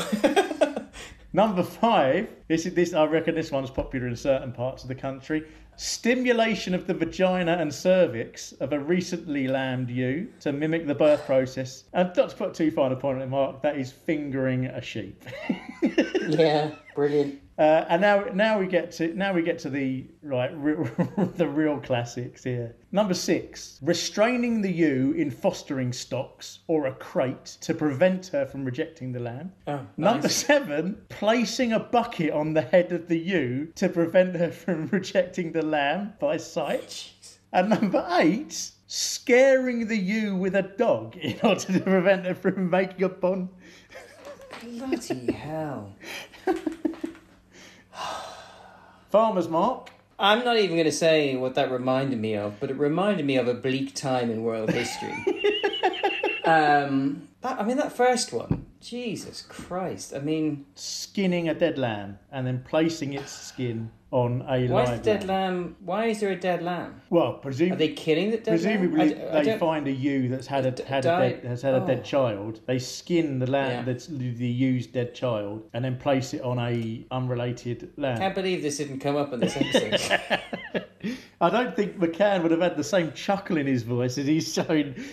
Oh, I don't know. He's shown what's that serial killer's name? Is it Ed Gein? Which one's the one who used to do the skin? Yeah, Ed Gein. He made the lampshades. Yeah. No, I was thinking of the signs of the lambs. It puts the lotion on the skin. Yeah. It hadn't even occurred to me. What was the name? Buffalo Bill. Was it Buffalo Bill? Oh, it's a very strange connection there, isn't it? I wonder if they are connected in some way. She'll be fucked, bro.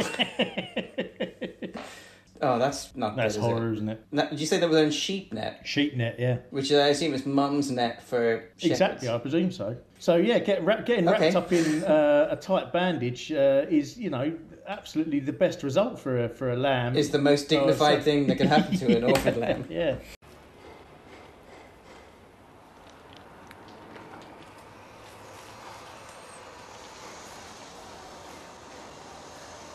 Most of British Rail's tunnels and bridges are more than 120 years old, and although they're structurally sound, it is possible for the roofs, the walls and especially the track to move slightly over the years, reducing the clearance between them. Obviously, that sort of speed, a collision with anything around the tracks is potentially disastrous. Now, this tunnel runs under the heart of London, from Holborn to Blackfriars, and is about to be reopened after more than 20 years of disuse. Its shape could have been changed by recent renovation work, so British Rail is sending in this new train, developed to keep an eye on their bridges and tunnels. After 10 years' research, finally, they saw the light. It's nicknamed the Dracula train because it only comes out at night. By using a narrow strip of light, it can make surveys of anything close to the train. The movement of that light is watched by several high-precision video cameras. Well, Mark, the Dracula train. The Dracula The terrifying train, Dracula Russell, train. Ooh.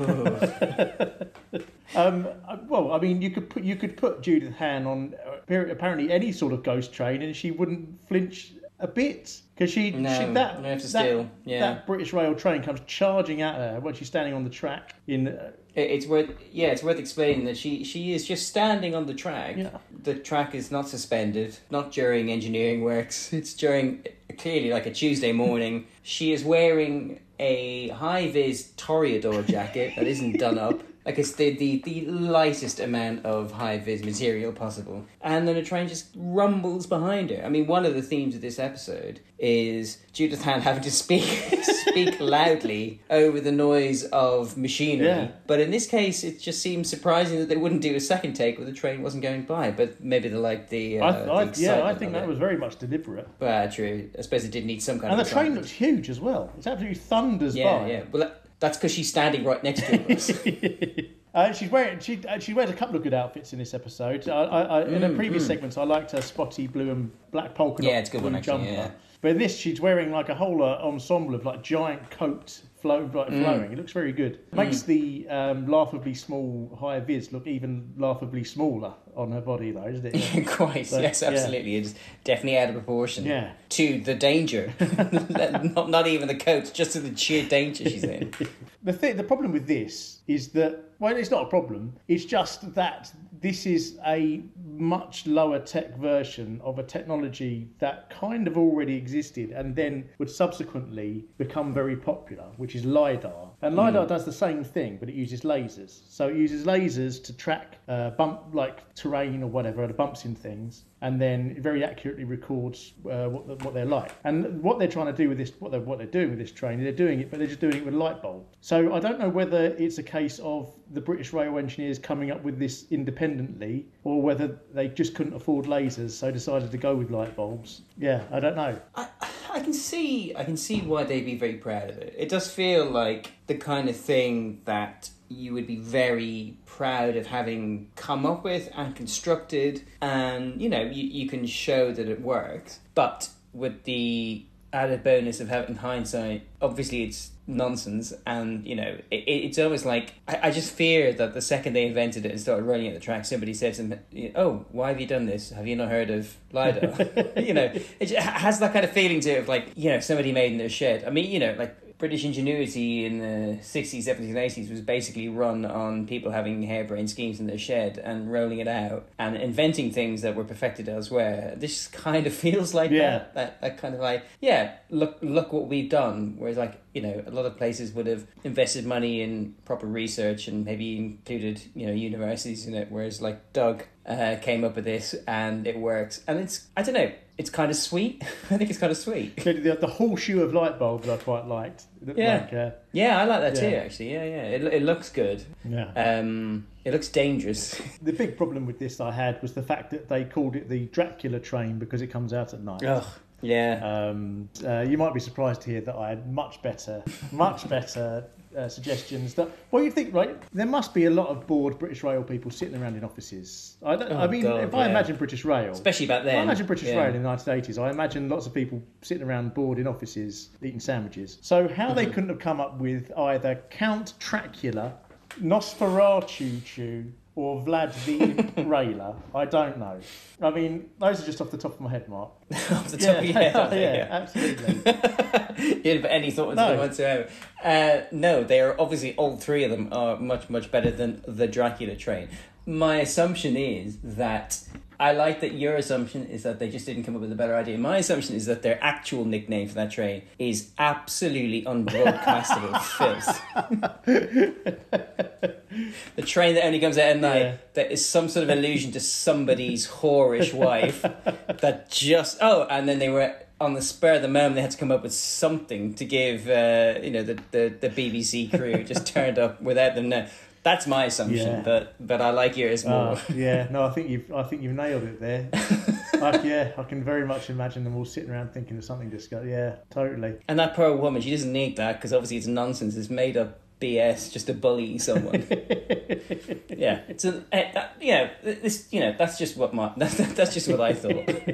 Yeah, so I mean, LiDAR, hugely useful stuff. Yeah. Being used more and more these days. They use it for, they use it for everything. They use it for mapping, use it for seeing what the seabed looks like. Archaeologists use it for spotting ancient ruins in the jungle. That's an exciting one. That is a good one. Police speed guns. All of your autonomous Google cars use it to make sure they know where they're going. And even like I saw a review of one of the new Rolls Royces recently, and that new Rolls Royce has got it on the front, and it lidars the road in front of it, and then adjusts the suspension in order to anticipate the bumps in the road to give it a perfectly smooth. That's ridiculous. Yeah, so, it's good stuff, but I doubt it would have got off the ground if everything had to have a giant horseshoe of light bulbs on it rather than.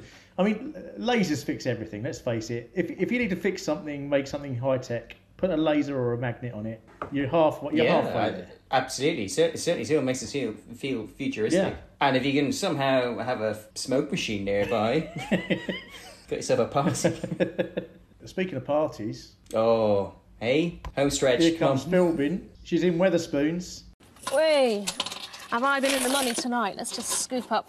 These are tokens this time. Now, sorting out all the tokens from the money in here is no real problem for me. I don't win that often. But bus companies and banks might well be interested in this new coin sorter, which will not only count the British coins I've won and then bag them separately, but it can also be set to count the tokens and chuck out any forged or foreign money. Philbin on the fruity. The rumours are true. Presumably she's spent hanging out in all those pubs with her husband. Whether she needs to find something to do at the time. Yeah, so I mean, I would say, I don't know whether in terms of, scientific discovery or anything, but in terms of importance to our everyday life, I think this one is, second only to your microscope, but even more so in a sort of day-to-day basis, the most important thing on the episode. You're kind of spoiling a question we'll ask later, but I would agree with you in the sense... Well, no, I would agree with you. It's funny enough, I was thinking, I moved house quite recently, and one of the golden rules we kind of set ourselves when we were preparing to move and packing was, if you unpack something at the other side and you're just kind of annoyed that you've unpacked this thing and paid for somebody to move it, get rid of it. One of the things I had was like a big tumbler full of coins. So I went to the Coinstar machine at the Tesco's here in Hackney, and as I was pouring all my coins in, I was genuinely wondering how it worked. And I hadn't a clue, really. I kind of assumed weight and size, but that seemed stupid because coins change all the time. So watching this was genuinely interesting.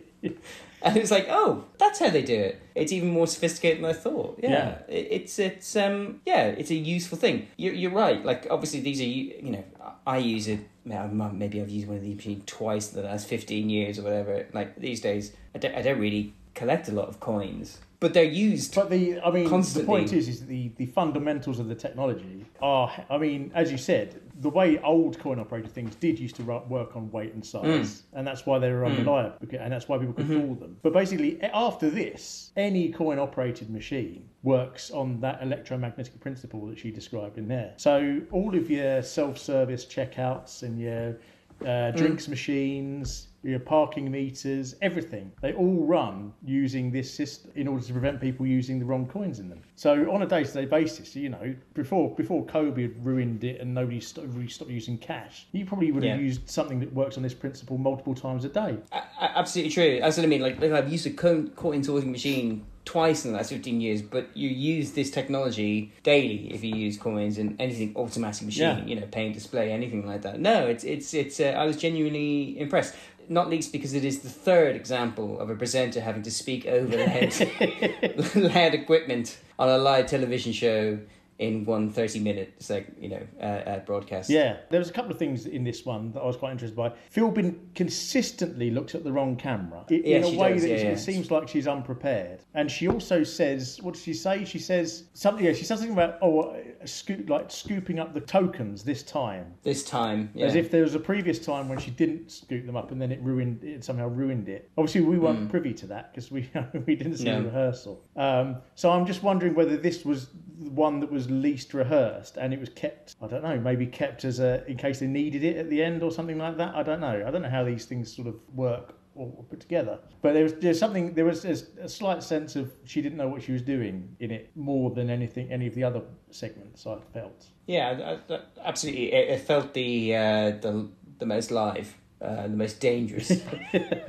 Yeah, and also the fact that obviously these machines exist, and the one that I loved using is something only a relatively recent invention. Because obviously you've got the Coin Star, which is the one everyone knows, but that only sorts whatever your local currency is. But there's one called Forex, which they have in some of the train stations in London. Which, if you're somebody who just habitually just keeps whatever coins they've got in their pocket, like I am. And you end up with just all these random coins from all over the world. You can go to this machine and dump all of them in it, and it knows what every coin in the world is.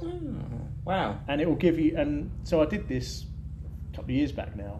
This big old tub of coins. Put it in there, and then it gives you a printout, and it tells you exactly where they're from and whether they're still legal currency or anything like that. And so anything that is legal legal tender. Mm-hmm. They convert it, and anything that isn't, it knows whatever the scrap value of the metal is, and it just gives you what the scrap value of the metal is. That's amazing. And it's great. It just gives you a big old printout of all the different countries they're from, and there was loads of countries on there that I haven't even been to, which I think is testament to the amount of money I've just picked up on the street, I guess. Yes, Russell. Yes, well done.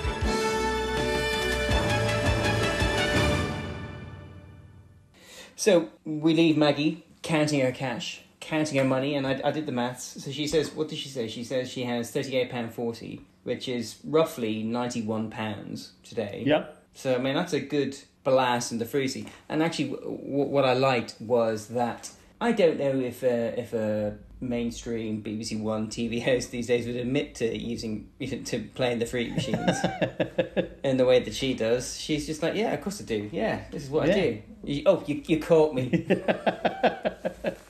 And to be fair, £91, not bad. Well done, Straight mate. down the BBC bar, telling you.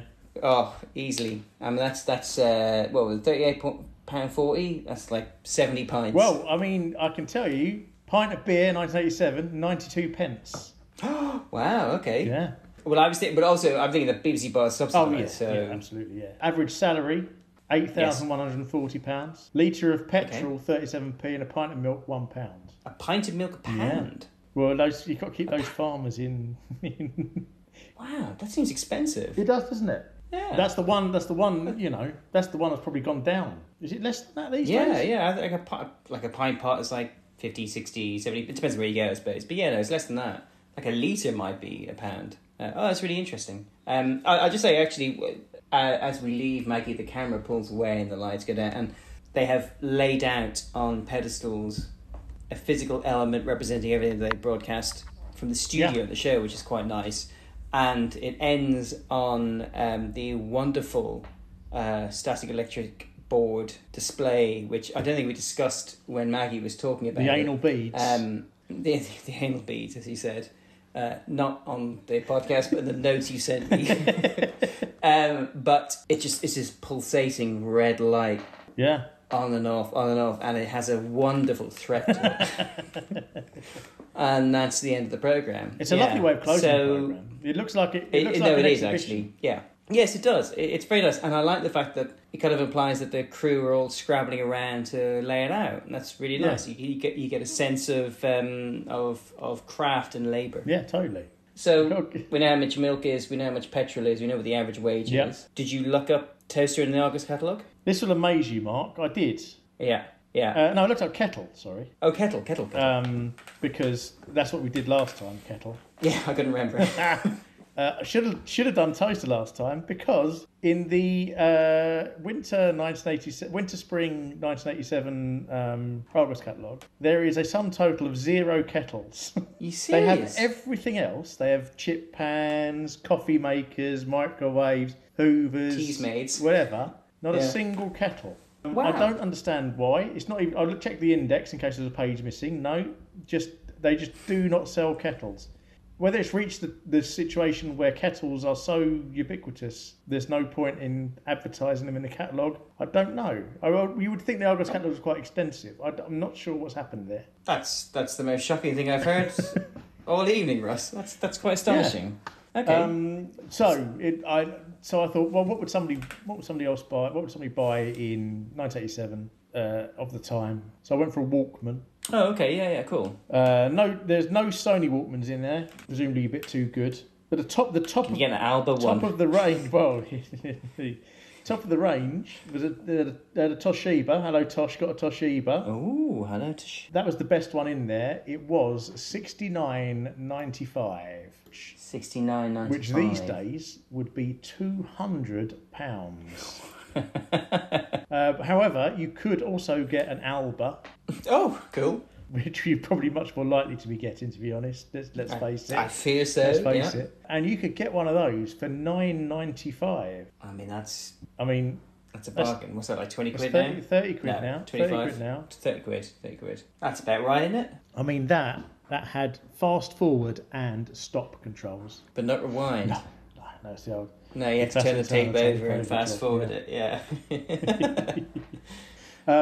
Yeah. Well, speaking of music, UK charts. Yeah, a bit of a mixed bag here. I'll do the top 5. At number 5, "When a Man Loves a Woman" by Percy Sledge. Wow. That's because it had been in a Levi's advert. Cool. Well, not cool, but yeah. Number 4, we've got "Heartache" by Pepsi and Shirley. Okay. Number 3, "Down to Earth" by Curiosity Killed the Cat. My sister played that song to death, I remember. She used to play that all the time. Number 2, "I Knew You Were Waiting for Me" by George Michael and Aretha Franklin. And then number 1, "Stand By Me" by Ben King. Because the film Stand By Me had just come out. The film, yeah. Okay. So that's actually not bad. 2 60s soul classics in the top 5 there. Not terribly futuristic, is it? But it's not bad. Yeah. And, well, top 5 box office is pretty impressive. Oh, I'm excited. Go on. Top of the box office, The Fly, David Cronenberg. Number 1 film, The Fly. Yes. I would not have realised that was a, box office hit. It strikes me as a bit of a cult film. But, yeah. Yeah. New entry at number 1. Number 2, "Name of the Rose" with Sean Connery. Okay. Number 3, "Heartbreak Ridge," Clint Eastwood. Okay. Number 4, I know a personal favourite of yours and mine, "The Golden Child," starring Eddie Murphy. Oh my God, you will not believe that film's a PG. Brother Nancy. I want to watch it now. And at number 5, rounding it out, the absolutely huge smash hit, "Crocodile Dundee." That cements me back into 1987. And there I was dreaming of the future, but you've dragged me back down. The funny thing is, all of those films, I would picture them in my mind as being a year or two earlier. But I guess that's the way, as you were saying at the beginning of the programme, how films took a long time to get over to the UK. Yeah, so they might have entered popular culture before you'd have seen them. I don't know actually. The Fly, 1987. Yeah, I suppose that's the thing. It's like it's probably considered a 1986 film just because that's probably when it came out in the States. Same with. Yeah. To be fair, I would imagine a lot. Well, we're talking early February. I don't know. I can't imagine The Golden Child or Crocodile Dundee were like the Christmas number 1 film or anything like that. But there probably was a sense that they were. Here's the thing. If you'd asked me about films in 1987, I would think of summer blockbusters, and they're still to come. Yeah, that's a good point. So actually thinking about what's in the top 5 in February 1987, it's not surprising if you kind of associate them maybe with the year before. We've got some questions, Russ. if we're going to take this auditing seriously, then we have to give serious consideration to auditing. Yeah, absolutely. Well, I think it's an obvious one. What's the most important thing we saw today? Microscope. It has to be, doesn't it? Yeah. Like, genuinely, it's head and shoulders above anything else. Yeah, I mean, compare what the common accepted idea of a microscope, which actually he does. He actually shows that in the thing. Yes, he does. Yes, he has to look. He shows the needle. Look through his, look through his eyes. Look through his eyes through some lenses, and he can see a needle. Compare that to now, you can see individual atoms. Absolute game changer. But also the idea that a microscope is no longer optical. Yeah. It is electric, or electronic, I should say. Yeah, absolutely. No, it's a complete game changer, and I was genuinely surprised to see something as fundamental as the scanning tunneling microscope in this episode. Just a random episode that we picked out of the air. Most worthless invention? I feel the train pops into my mind, but maybe because it was one of the more recent things we saw. Then again, the diabetic seaweed didn't exactly make it through. Well, the diabetic seaweed doesn't exist. The biological computer doesn't exist, but possibly may exist in the future. Lamb bandage, I mean, better than putting a bucket on the sheep's head and scaring it with a dog, but... or skinning another lamb, Ross? I don't know whether it's an invention or whether someone's tried to monetize something that already happened. I mean, the underwater paint isn't great either. No, but I feel like there is underwater paint, but like it's better utilised, or rather, the way they demonstrate it and explain it to us is in no way representative of what underwater paint is like. So I think that's a thing. Yeah, it just felt like the train was like we were seeing something that was already out of date. Yes. Yeah, and it did. I mean, it felt out of date. That train looked out of date. She was using She was using printouts on a light box rather than just looking at a computer screen, which seemed very dated in itself. Yeah, let's go for Dracula train. Also, I can never forgive them for calling it the Dracula train.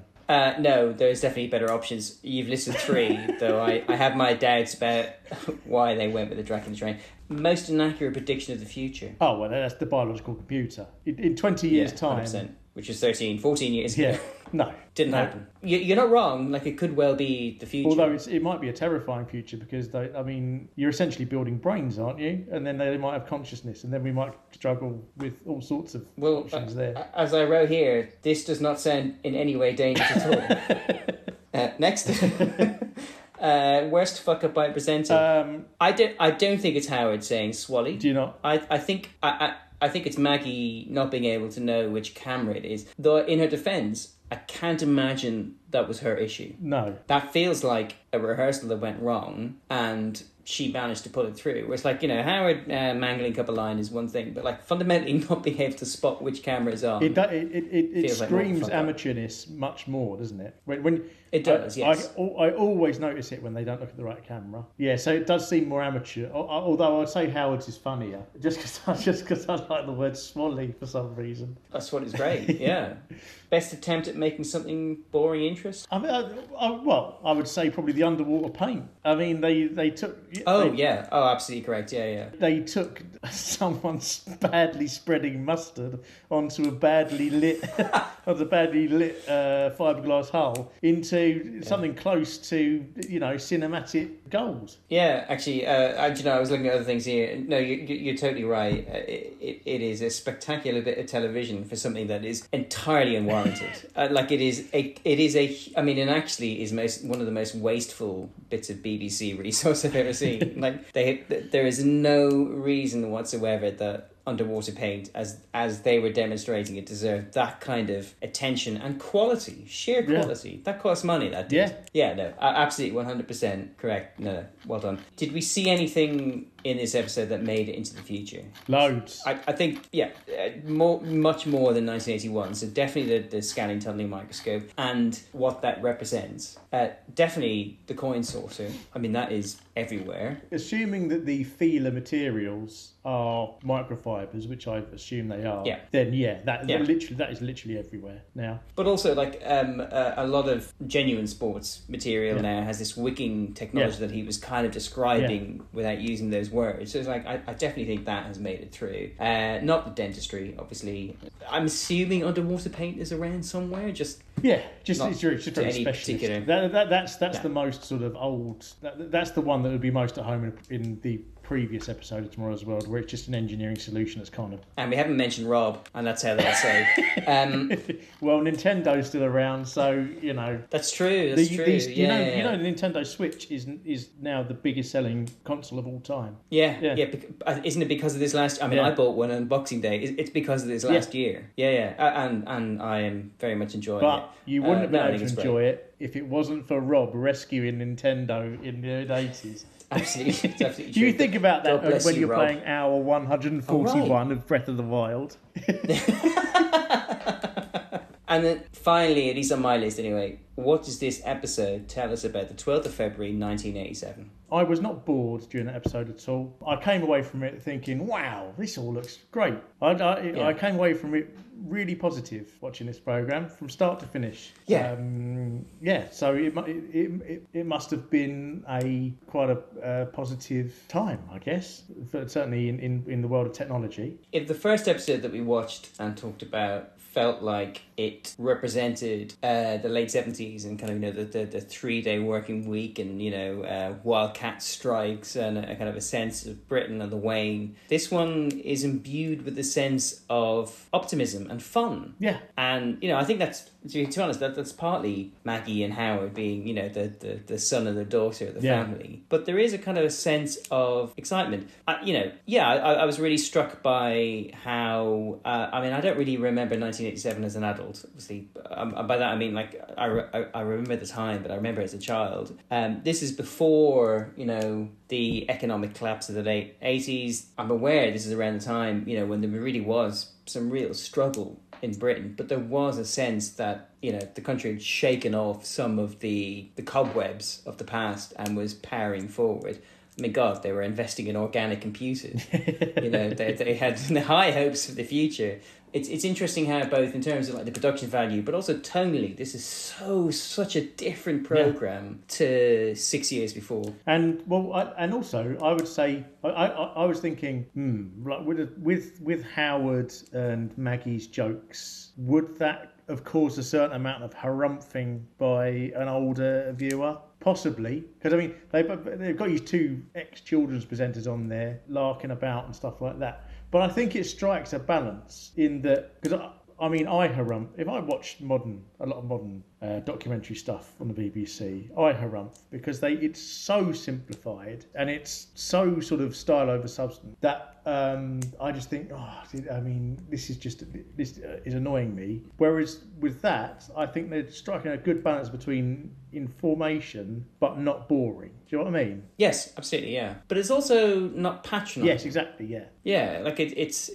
simplifying to inform, not because it feels like it's talking down to people who don't understand and will never understand. In a weird way, I mean, I don't know if it was one of the qualities of the episode we saw from 1981, but like there was no real sense of patronising because people who were tuning in were, I don't know, this is smarter television. Yes. This is a program that understands it is entertainment and television to be watched by, I'm assuming, millions of people. Yeah. And it does a really good job of it. Yeah, totally, yeah. Yeah. Yeah, it doesn't look like it's just spilt out of the Open University. No, and it doesn't feel like it's angry with the world. No. Well, I mean, our prediction that they would still be having a go at the Americans in subsequent programs. I didn't detect any anti-Americanism in this at all. No, not at all. That does not mean it won't come up again when we watch stuff from the past before 1987. But no, it felt like it had it was excited about what was coming up.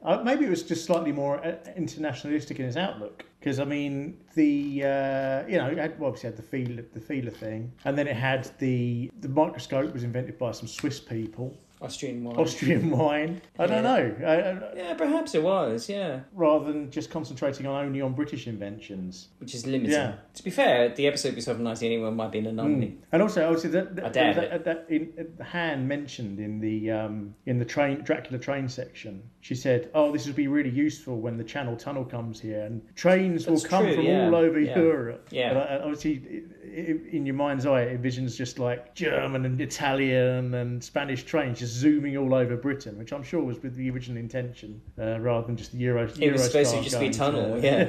Yeah. No, actually, that's a good thing. Yeah, that was an interesting observation, because I remember listening to that and thinking that was the plan, but obviously that hasn't happened. Instead, they had a kind of one provider doing the service themselves. But a very enjoyable episode. Partly, mostly to do with Maggie and Howard. I think bringing kind of a sense of enthusiasm and exuberance that was distinctly lacking from previous episodes. Yeah, I mean, clearly we're lucky those Russian gangsters didn't manage to bump him off, and he's still here to tell the tale. Absolutely correct. Yeah, indeed. Yeah. Well, Russ, I think it was a pleasure. I'm off to play with my robot-operated buddy and my NES that I've just bought on eBay and has arrived. Finally, what my parents denied me, I can truly enjoy, both games. Can't wait. It's going to be exciting. Did you pack your earplugs? Sorry, you won't be able to hear me over the noise, but...